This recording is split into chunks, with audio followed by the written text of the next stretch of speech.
ప్రపంచంలోనే శక్తివంతులైన ఇజ్రాయెల్ సైనికులు ప్రజెంట్ మానసిక దుర్బలత్వానికి గురవుతున్నారు. దీనికి కారణం వారు చేస్తున్న సుదీర్ఘ యుద్ధాలు. 2023 అక్టోబర్ 7 అటాక్ తర్వాత గాజా, లెబనాన్, సిరియాలో కంటిన్యూగా పోరాడుతున్నారు. తాజా గణాంకాల ప్రకారం 2023 సెప్టెంబర్లో పోలిస్తే సైనికులలో పోస్ట్ ట్రామాటిక్ స్ట్రెస్ డిజాస్టర్ అనేది PTSD కేసులు 40% పెరిగాయి. యుద్ధం ఇలాగే కొనసాగితే 2028 నాటికి ఇవి 180% పెరిగే ప్రమాదం ఉంది. సో నెలల తరబడి బ్రేక్ లేకపోవటం వల్ల సైనికులు, రిజర్విస్టులు తీవ్ర శారీరక, మానసిక అలసటకు లోనవుతున్నారు.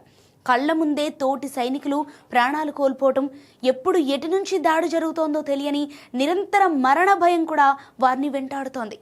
యుద్ధరంగం నుండి ఇంటికి వచ్చాక కూడా ఈ భయం వారిని వదలటం లేదు. ఇక యుద్ధంలో క్షణాల్లో తీసుకోవాల్సిన నిర్ణయాల వల్ల అనుకోకుండా మహిళలు, పిల్లలు వంటి అమాయక పౌరులు కూడా ప్రాణాలు కోల్పోవటం సైనికుల మనసులను తీవ్రంగా కలిచివేస్తోంది.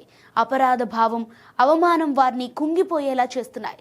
అక్టోబర్ 7 నాటి భయానక జ్ఞాపకాలు ఇప్పటికీ వెంటాడుతూనే ఉన్నాయి. ఆ భీకర దృశ్యాల తాలూకు ఫ్లాష్ బ్యాక్లు, పీడకలలతో సతమతమవుతున్నారు.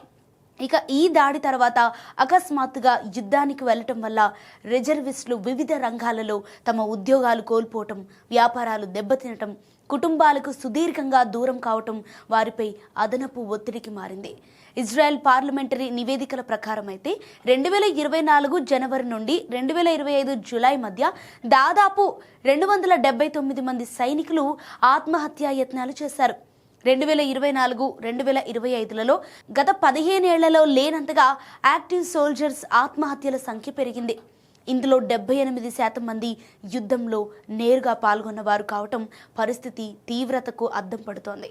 మానసిక నిపుణుల ప్రకారం సైనికులు తమ ఒత్తిడిని తగ్గించుకోవడానికి నొప్పి నివారణ మందులు, ఫెంటనాల్ వంటి డ్రగ్స్ మీద ఎక్కువగా ఆధారపడుతున్నారు. సో దీంతో ఇజ్రాయెల్లో వ్యసనాల బారిన పడే వారి శాతం 2018లో 10% ఉండగా ఇప్పుడు అది 25%కి చేరిందని క్లినికల్ సైకాలజిస్టులు ఆందోళన వ్యక్తం చేస్తున్నారు.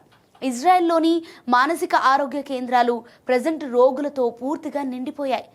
ఒకే థెరపిస్ట్ 750 కంటే ఎక్కువ మంది బాధితులను చూసుకోవాల్సి వస్తోంది. సో దీనివల్ల సైనికులకు సకాలంలో చికిత్స అందటం లేదు. సకాలంలో కౌన్సిలింగ్ అందకపోతే భవిష్యత్తు తరాలు దీనికి భారీ మూల్యం చెల్లించుకోవాల్సి వస్తుందని నిపుణులు హెచ్చరిస్తున్నారు.